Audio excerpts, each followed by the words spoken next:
Would you drink this? Is someone gonna tell me what happened at lunch?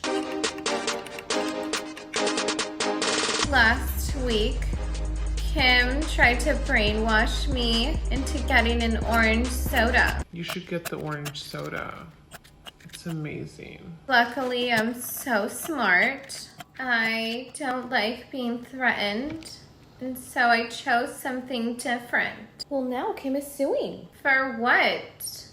Defamation. Not defamation.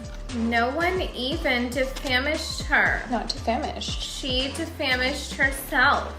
Strawberries are literally my favorite vegetable, so I really don't understand why. Girls just gotta get along. Don't even gaslight me right now. Gaslighting, not gaspiping.